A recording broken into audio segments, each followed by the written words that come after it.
আসসালামু আলাইকুম। এখন রাত বাজে 11টা। এই ভাইটার বাইক চালাতে গিয়ে কানের ভিতরে প্রজাপতি, একদম বর্তা প্রজাপতি পুরোটাই ঢুকে পড়ছিল। ঢোকার পরে ও নিয়ে একদম কান ধরে পরে আমার চেম্বারে আসছে। কানের ভিতরে অনেক মানে পাখা বাইরেছে, তাই না? কেমন লাগছিল তখন? মানে অনেক মানে আমি ভাবি নাই মানে এইভাবে আমি বাইর করতে পারবো। আমি ভাবছি যে এটার জন্য আমার হয়তো বা ময়মনসিংহ যেতে হবে, হয়তো বা ঢাকা। কানের ভিতর থেকে আমি কত কিছুই না বের করলাম। তো কখনো কি দেখছিলেন কানের ভিতরে আস্ত একটা প্রজাপতি ঢুকতে?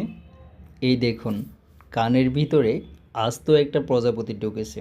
কারণ এইগুলা যে আধুনিক যন্ত্রপাতি, এগুলা যে জামালপুর শহরের ভিতরে আছে, এটা আমার বলে মনে হয় না। আমি ভাইয়ের কাছে আসিয়া মানে একটু মানে আমাকে অনেক স্বস্তি লাগতেছে। আমি এখন অনেক ভালো ফিল করতেছি।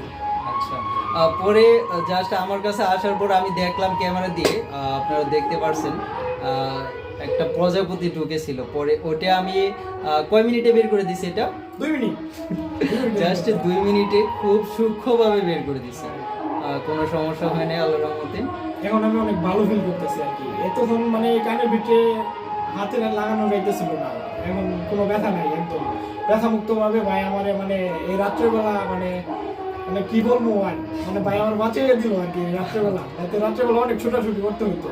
ঠিক আছে, ভাই ধন্যবাদ। এখনো সে অনেক স্বস্তি পাইছে। এর আগে অনেক যন্ত্রণা হচ্ছিল ওর কানের ভিতরে। এরপরে কারোর কানের ভিতরে, যদি কারোর কানের ভিতরে যে কোনো কিছু ঢোকে, আমার কাছে আসবেন ইনশাল্লাহ। আমি নিখুঁতভাবে বের করে দিব, যন্ত্র দিয়ে দেখে বের করে দিব।